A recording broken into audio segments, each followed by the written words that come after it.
So guys, let's take this van on the test drive.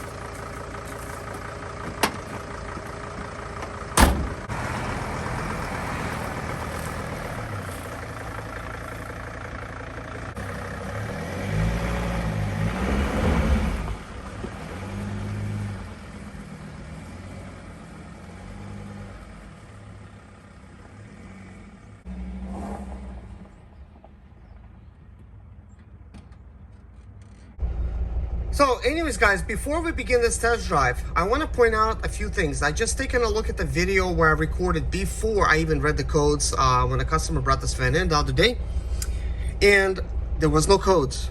Okay, no codes, as in like I'm talking about, like no check engine light on, you don't see nothing, like no like any kind of code. But whenever you have a limp mode of any sort, you should have a code on your dash. So what I want to do before we start driving, I'm going to shut this van off, and now we're going to turn it on like this, and want to see what kind of lights come on the dash. Look at that. See, we don't have no check engine light that comes on the dash.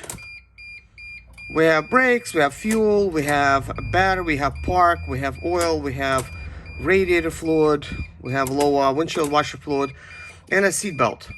And of course a light for when your fuel is going down, and a glow plug light. So right now the van started up just fine. I mean, it is warm out. It did have time to pre-warm the glow plugs. So the reason I was actually testing this and turning it off and seeing what kind of lights come on, because I have a theory that somebody messed with this van and they've removed the lamps from the back of the speedometer so that the check engine light no longer comes on, so ABS, ESP, and traction control lights, they don't come on. And you know, so this is probably why there's no lights on the dash currently. So somebody just removed them, sold the van, got some good money for it, and under the pretenses that the van is great, like there's nothing. So, and I just spoke to the owner, and he says, well, all of these lights come on the dash when you turn it on, so it's probably still there. And this is why I wanted to see what lights are actually there. So check engine light is not there, it does not light up, so I have to let the customer know that as well. But I'm sure he's watching this video right now, and he could see that. So anyways guys, I just let the customer know about all of these little finds that I find so far. That way, you know, while they're fresh in my mind, that way we could all be on the same page. I have not drove the vehicle yet, and it's still warming up, and as you can see, it's fully operational right now. I have not revved the pedal at all. I just want to see if this codes get triggered by just like very low RPMs, or it will get triggered because you're really pushing on it and now there's a bigger problem going on, and then it puts a limp mode. There's another thing I want to test as well once we do get a limp mode, and that is to see if it's an EGR issue or not. So first, let's rev it. Okay, we're just gonna do it one time. We don't need to do a bunch of times. So I'm gonna put a seatbelt on, take it on the road. Okay, so I'm coming out of my driveway right now, and immediately we have a 55-mile-an-hour zone right here.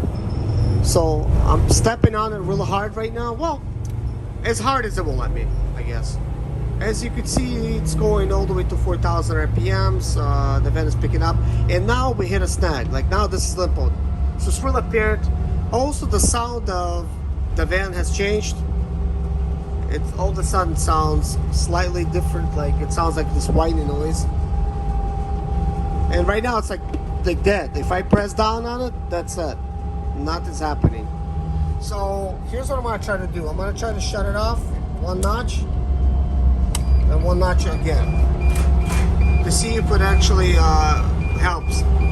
That did not help.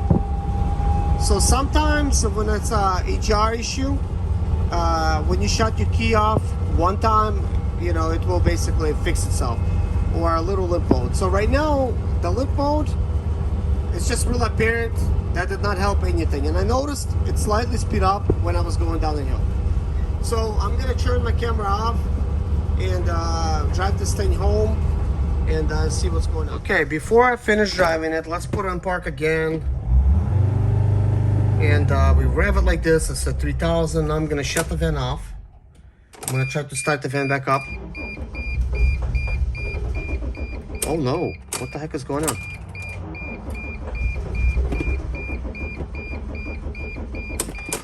Oh crap, I probably should have not shut it off. It's just not letting me go anywhere. and I'm over here. I don't even have my my battery jump starter. It could be a low battery. Oh my gosh, that kind of sucks.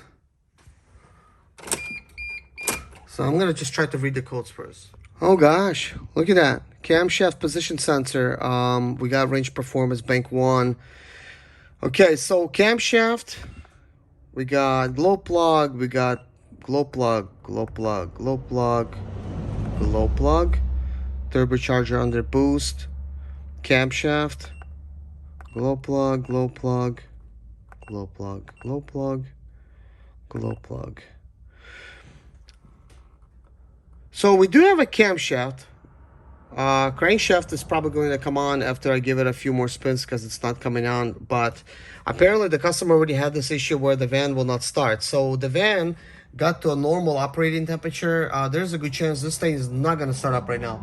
I literally have to wait till this van cools off. I'll probably be over here like 30 minutes, maybe 15 or whatever. But I know one thing is I got to twist the key back and let it cool. The unfortunate thing is, guys, I just talked to the customer about this issue, and I let him know this is exactly what would happen when a crankshaft and a camshaft, you know, codes are present. If they're actually real, you're not going to be able to start your vehicle up on hot. You know, you come to like a gas station or something, usually that's where you're going to catch it. You shut your van off, you fuel up, and then you try to start it back up again, and this is exactly what happens. As you can see, this is exactly what's going on. And this van had both codes on, camshaft and crankshaft. So you would need to replace both of them because it's got already like what, like 360,000 miles. Chances are nobody ever replaced them. So if I replace them, both of them, then it's going to be good. It should last for like another lifetime of this vehicle. But anyways, it's a little bit disappointing. Now I have to wait. Like, I cannot definitely start this vehicle up. I'm not going to attempt to keep starting it. I do not even have my battery jump box with me. And I'm kind of like over here. Probably should have waited till I got home, but the reason I shut it off over here, kind of like on the side of the road, I'm like literally like a couple miles away from my house, is because I wanted to see what other codes would come back. Because when you shut it down, start it back up, more code, you know, the more you cycle your engine, the more codes will come back if they're really present. But anyways, that's the thing, and it's time for me to take a snapshot of these codes. So it's been 10 minutes. Let's see what happens.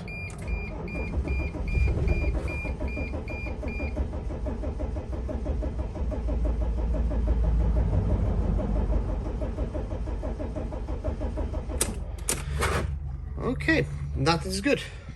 I have to wait. So guys, let's see if this van starts back up. I actually got the door open in the back of the Sprinter because we have a lot of racks over here, and people don't pay attention. They just come down very quickly on the highway. But anyways, let's see what's happening.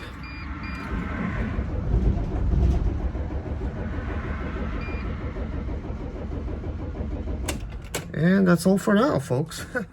Okay, I believe this is gonna be the third time I'm trying. It's been roughly 30 minutes. So let's see what's happening.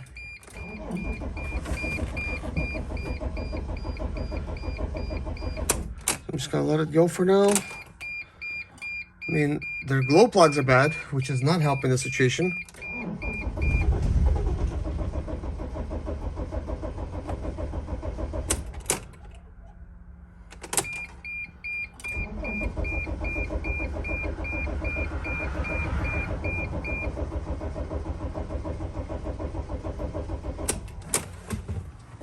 I got people lining up behind. I got the door open in the rear to basically make anybody go the other way.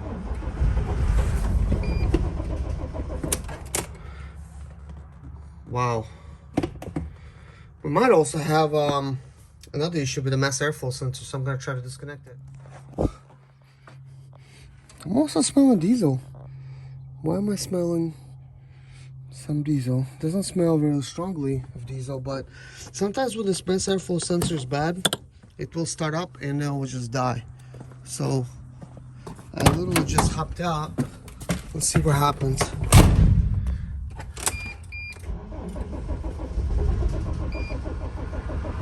Nope. I got my wife on the way here with a battery jump box.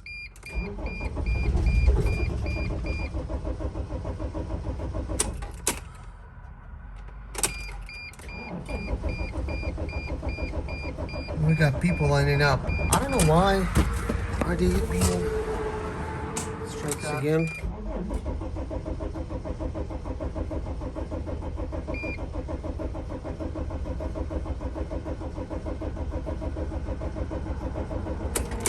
Wow, this is worse than I thought. So anyways, this mass airflow sensor situation did not help anything.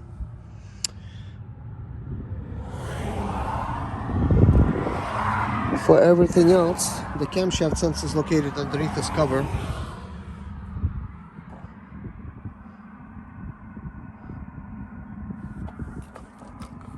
It seems like this stuff is on. There's kind of like a dead switch.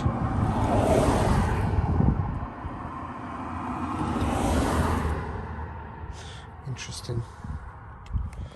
Well, let's try this again.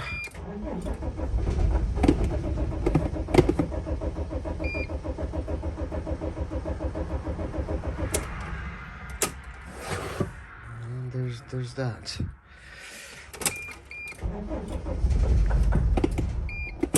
And it just shut off. Wow.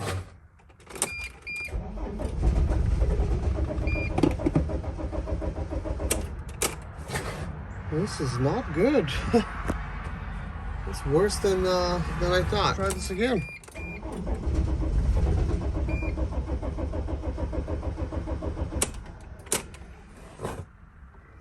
Here's my savior. I got the battery jump box hooked up. It's showing 12.3. I know you guys are not gonna be able to see that, but that's what it's showing. I'm gonna put that at the bottom, and I need to turn it on. So now it's showing 12.4. Not a huge difference, but this might help. So let's see.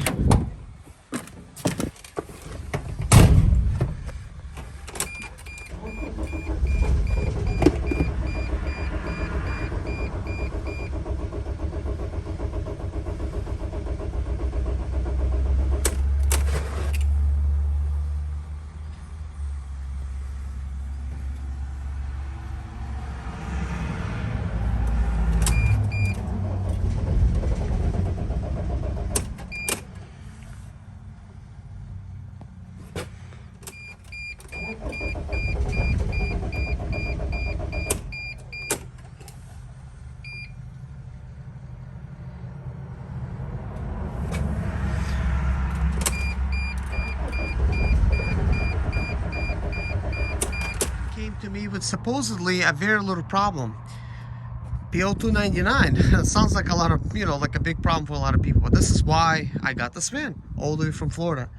Apparently it's got a lot more problems than meets the eye, and one of them is obviously it's not starting, and I'm thinking it might be a little bit deeper than that. Like when it does not start up like that, and it just, the way it's shutting down on me and everything, it almost seems like there's some fuel injector issues as well, and like a fuel issue all at the same time. So we might be dealing with not only crankshaft and camshaft position sensors, we might be dealing with injectors, fuel pump, fuel filter, all that good stuff.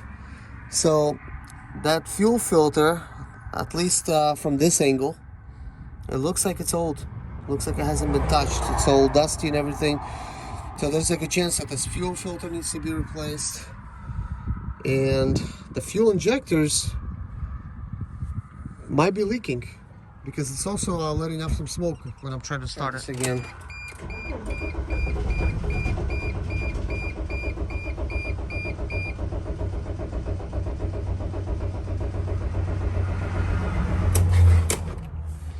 Okay, I'm gonna let it rest.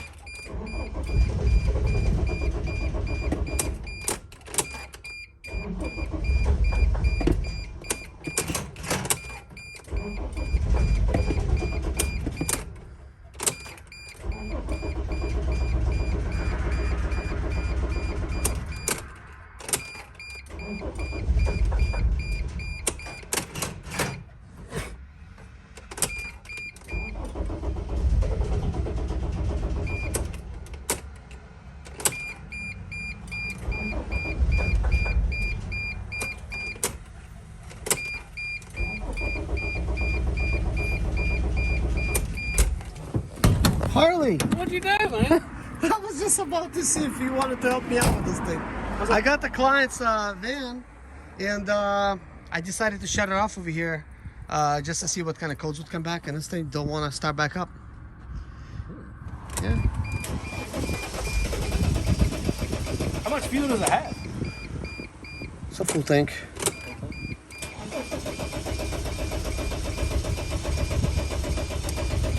I'm also thinking maybe try some, you know that starting fluid? Yeah. Starting fluid, right? Yeah. I'm thinking it's worth a try because I'm thinking it's a fuel issue as well. Well, let me drop him off. I'll grab a can and come right back. Yeah, you have a can? If I don't, I got carb cleaner, brake cleaner, something that'll work. Okay, cool. I'll be right back. Guys, this is what happens when you live in a small town like where I live in the county. You get your friends that just literally like passing you. Like what a coincidence. I was actually just thinking about calling Harley. He's the only one with a big enough truck 4x4 to be able to tow me home. I mean, I could have used a Sprinter, but this is, you know, massive, it's strong. But it's kind of cool. He just rolled up behind me. I guess he's coming from work. And here I am, stranded over here. It would not be the first time, guys. I've dealt with these situations many times.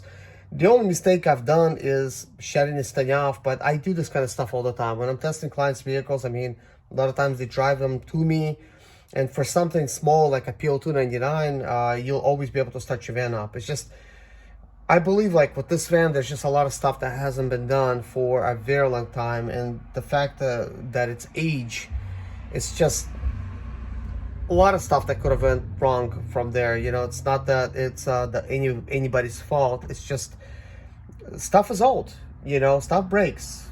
You know, fuel injectors, they get contaminated. You know, fuel filters and stuff. But this seems to me like it's got a bad like fuel situation as well. Like it seems like it's grabbing, right? Like you could see it's grabbing, and then it's sort of like let's go. Like like no fuel. Like you just cannot handle it. So I'm sure by now it's probably more codes, but I'm going to try to crank it one more time. Well, not one more time. I'm going to try to crank it many more times, but I'm letting it rest.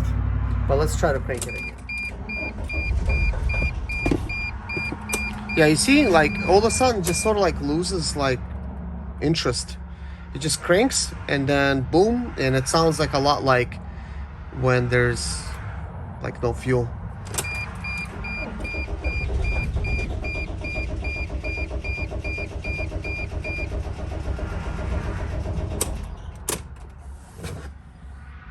But I do have my jump box connected still, so it's not running down the battery. It should still be good.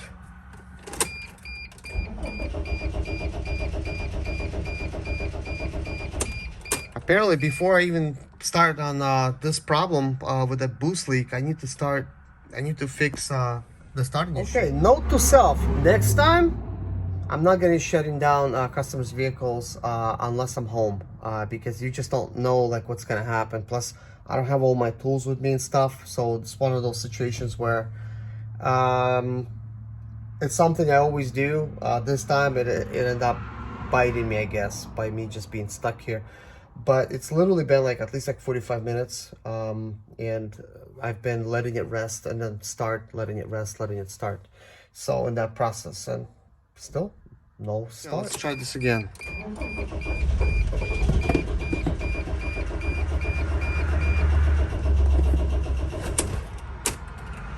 Okay, looks like we got another code. Mass or volume air flow circuit. This is when I disconnected the mass airflow sensor. This is when I disconnected it. Camshaft sensor, cylinder, glow plug, glow plug, glow plug. Turbocharger under boost. Camshaft. This one also seems like it's a circuit issue for the camshaft. I mean, it might be. It might be an issue. Let's see, I'll shut this thing off with the wiring harness. This wiring harness seems to be chafing. As you can see, it's rubbing over here. This rubber piece is way too high. It needs to be kind of like over here. So when it's messed up like that, this could cause an issue. And then it's not gonna read correctly. It's gonna create an issue. So, oh, well, this glow plug's like not even plugged in. So that one, what the heck? That glow plug is missing out of there. It's just an empty hole. There's dust in there and everything. So that's why this one's disconnected. What's up, Harley?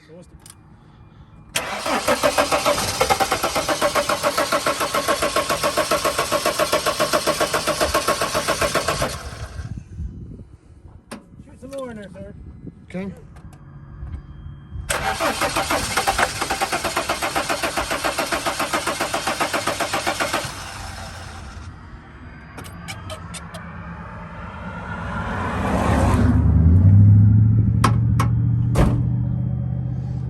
So it looks like it's not gonna work with this stuff. Let's see. I still got a good charge, 12.2. So I'll just connect this little thing again. Let's just try this last time.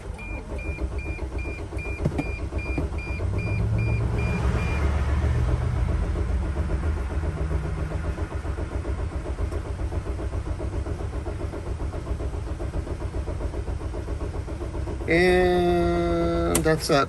I'm not gonna try to do any more to it. All right, so we're gonna have to do it. Let's listen for the fuel pump.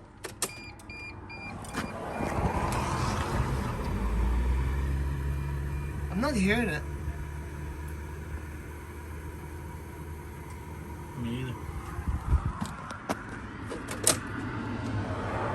Hey, where's the check the fuel pump fuse? Maybe with all these codes and stuff, it might have popped the fuse. Yeah, I guess I'll check Harley's gonna help me out. It's a nice truck. It's gonna get us home.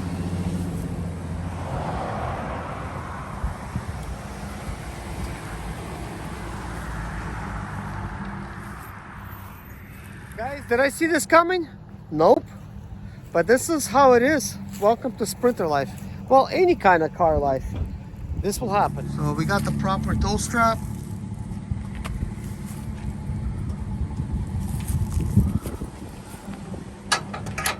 Yep, this will work. Thank you, Harley. Yeah, man, no trouble. Now it's time for me to hop back in and get it going. I'm gonna ease up and tighten the strap up. Okay. You tell me. By the way, when we get there, you can just pull in my driveway and just kind of like stop. And I'm gonna try to put this thing to the right. Okay, yeah, no trouble. I'll try it anyways.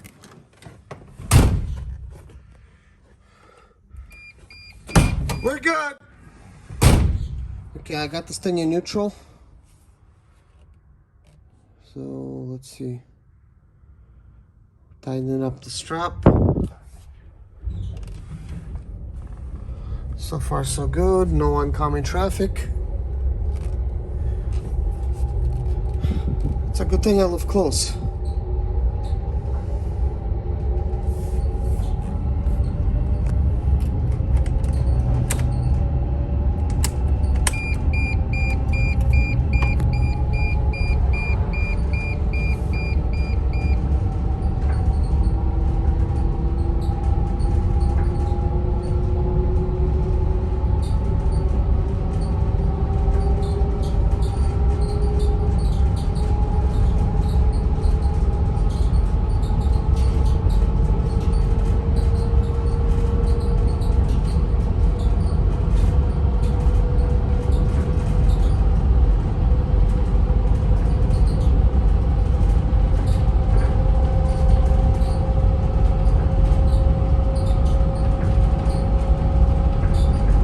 Home, but let's see if it's gonna start.